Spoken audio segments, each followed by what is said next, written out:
बिस्मिल्लाहिर्रहमानिर्रहीम। आज के ये वीडियो है सर्किट एनालिसिस से और यहाँ पे हम एग्जांपल 7.15 डिस्कस करेंगे और जिसके लिए कुछ स्टूडेंट्स ने रिक्वेस्ट की है। ज़ाहिरी तौर पे ये मुश्किल सर्किट है लग रहा है उनको, तो आइए देखते हैं कैसे इसको सॉल्व करेंगे।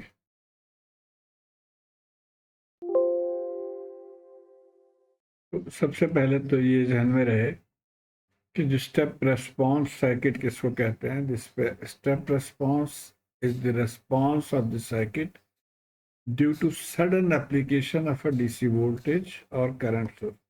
तो सडन एप्लीकेशन का मतलब ये हुआ कि स्विच अभी ओपन है, जो ही हम स्विच को बंद कर देंगे तो हम ये वोल्टेज को सडनली अप्लाई कर रहे हैं अक्रॉस दी कैपेसिटर, तो इसलिए इसको कहा जाएगा कि ये स्टेप रेस्पॉन्स सर्किट है। अच्छा, और एक चीज और ध्यान में रहे, वेरी कंफ्यूजिंग, कैपेसिटर वोल्टेज को हमेशा सिर्फ बी लिखा जाता है। मेरे हिसाब से इसको VC लिखना चाहिए ताकि कोई कंफ्यूजन ना रहे। बहरहाल आपने ये जहन में रखना है कि जब भी V की बात हो या VT at any time T, तब हम कैपेसिटर वोल्टेज की बात कर रहे हैं। और फिर कैपेसिटर वोल्टेज के लिए एक जनरल इक्वेशन है फॉर ऑल टाइम, और उसका ये फॉर्मूला है, बुक में गिवन है, V infinity V0 minus V infinity e raise to the power minus T over टॉ।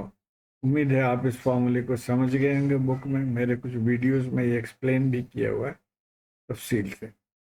अब यहाँ पे हमें अननोन क्या क्या है। एक तो ये V0 है, इसको कहते हैं इनिशियल कैपेसिटर वोल्टेज, यानी स्विच ऑन होने से पहले इस कैपेसिटर में जो भी वोल्टेज है उसको हम कहेंगे इनिशियल कैपेसिटर वोल्टेज। उसके बाद है फाइनल कैपेसिटर वोल्टेज। अब यहाँ पे एक चीज़ आपने ध्यान में रखना है, अगेन मैंने अपने वीडियोस में एक्सप्लेन किया है कि जो ही आप इस स्विच को बंद करेंगे तो एक ट्रांजिएंट फिनोमेना होता है, यानी कैपेसिटर चार्जिंग शुरू कर देता है। अभी हम उसकी बात नहीं कर रहे हैं। जब ये फुल्ली चार्ज हो जाए, यानी जब ये स्टेडी स्टेट कंडीशन पे आ जाए, तब जो वोल्टेज होगा उसको हम कहते हैं V इन्फिनिटी या फाइनल वोल्टेज जो है कैपेसिटर। और उसके बाद एक टर्म यहाँ पे है टॉ। टॉ आप अगर पढ़ाओगे यकीनन आपने कि इसको टाइम कांस्टेंट कहते हैं, जिसकी वैल्यू RC के बराबर है।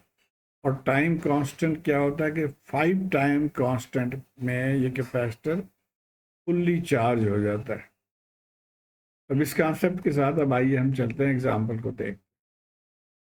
इस एग्जाम्पल में कह रहा है डिटर्मिन VT एंड V0। जैसे मैंने बताया V की जब भी बात हो तो कैपेसिटर वोल्टेज, तो इस वोल्टेज को पता करना है। और V आउट या V0 हम कह रहे हैं इसको, V आउट, इसको पता करना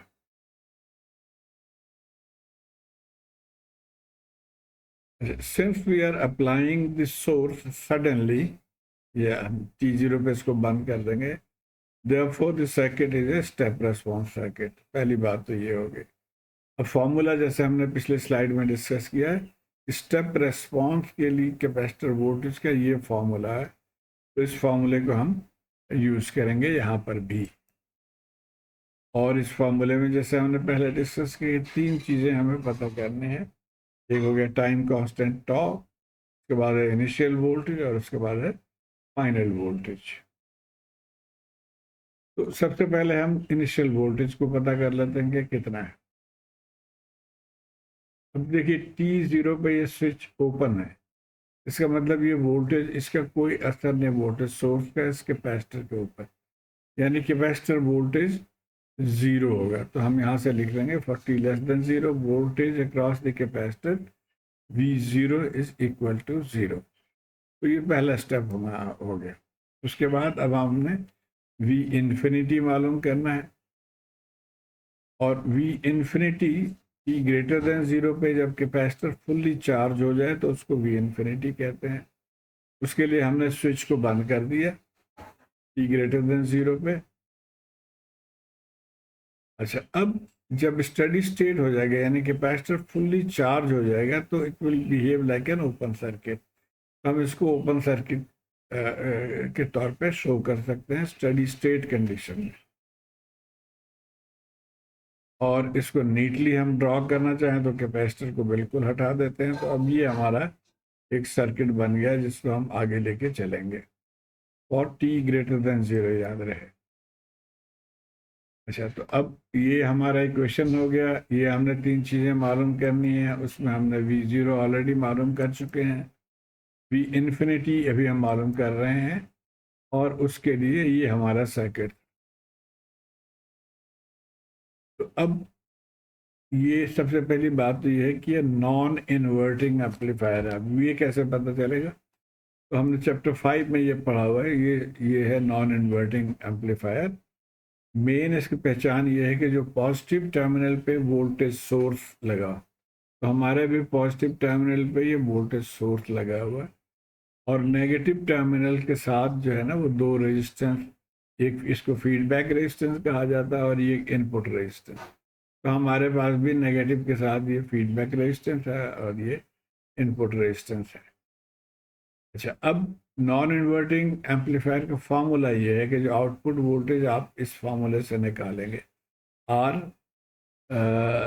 1 + RF/R1, RF/R1 multiplied by Vin। अब इसको हम यहाँ पे अप्लाई करेंगे। याद रहे कि यहाँ तो एक वोल्टेज सोर्स दे दिया, लेकिन हमारे पास ये डायरेक्ट वोल्टेज सोर्स नहीं। हमारा ये वोल्टेज जो भी यहाँ पे वोल्टेज है वही हमारा इसके जगह पे आएगा, VI के जगह पे हमारा V1 आ जाएगा।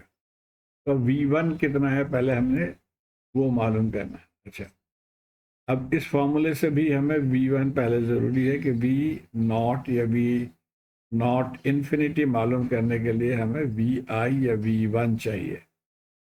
तो V1 हम इस यहाँ से बाई वोल्टेज डिवीजन रूल निकालेंगे। ये 3 वोल्ट सोर्स है और ये डिवाइड हो रहा है 10 और 20 के दरमियान। तो आई होप आप वोल्टेज डिवीजन रूल का आपको पता है कि जो source divided by total resistance multiply by जिसके क्रॉस मालूम करना है, तो हम इसके क्रॉस मालूम कर रहे हैं 20। तो V1 हमारा आ गया 2 वोल्ट। अब इस सर्किट को हम रिप्लेस कर सकते हैं सिंप्लीफाइड सर्किट की। अब ये हमारा 2 वोल्ट आ गया यहाँ इस पूरे की जगह पे, तो ये सर्किट बन गया। और ये आप देखें तो ये तकरीबन यही चीज़ है।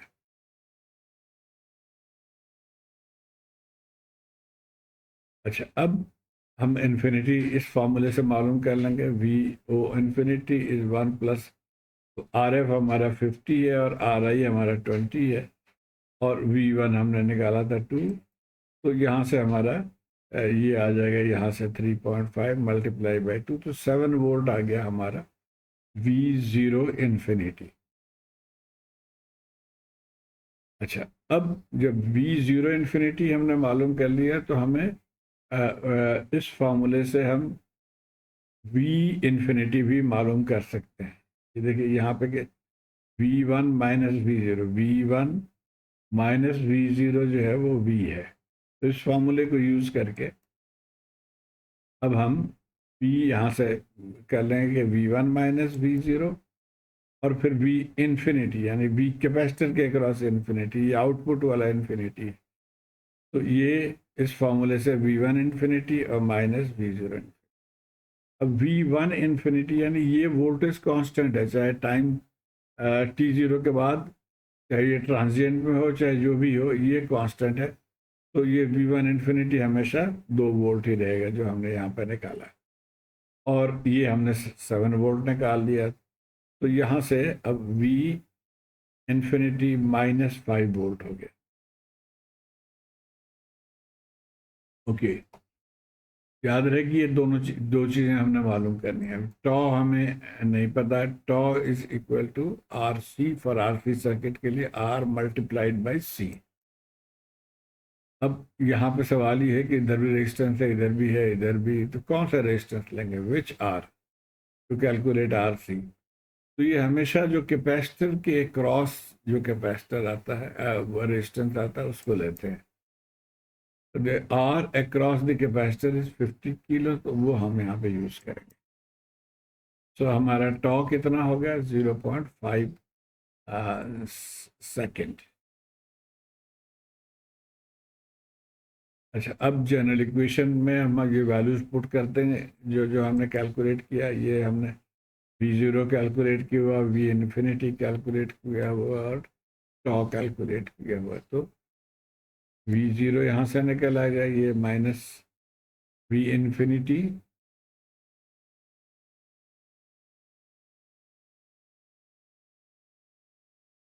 कहाँ गया? अच्छा, ये V0 इन्फिनिटी है। V इन्फिनिटी हमने पिछले स्लाइड में 5 वोल्ट निकाला था, मुझे यहाँ शो करना चाहिए था। एनीवे एक स्टेप पीछे जाते हैं ताकि आपको कोई डाउट ना रहे। ये -5 निकाला था हमने V इन्फिनिटी।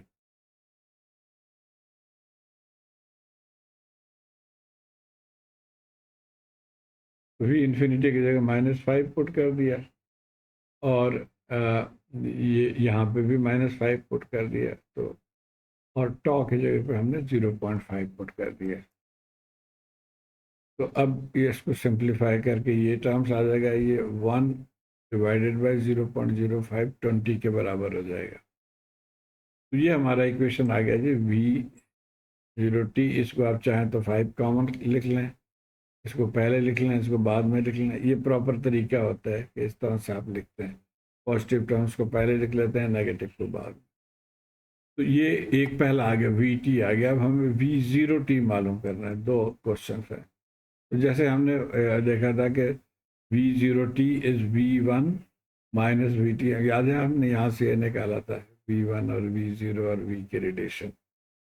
तो ये आ जाएगा V0t के फॉर्मूला, और यहाँ पे हमें V1t ऑलरेडी, या V1 फॉर ऑल टाइम हमें पता है 2 वोल्ट है, और VT हमने यहाँ से निकाला।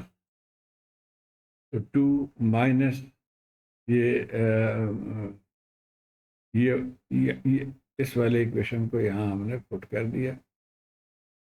तो ये हो जाएगा 7 - 5 e⁻⁻20 t वोल्ट। तो उम्मीद है आप इसको फॉलो कर पाए होंगे। मुझे अपने फीडबैक से ज़रूर आगाह कीजिए। शुक्रिया।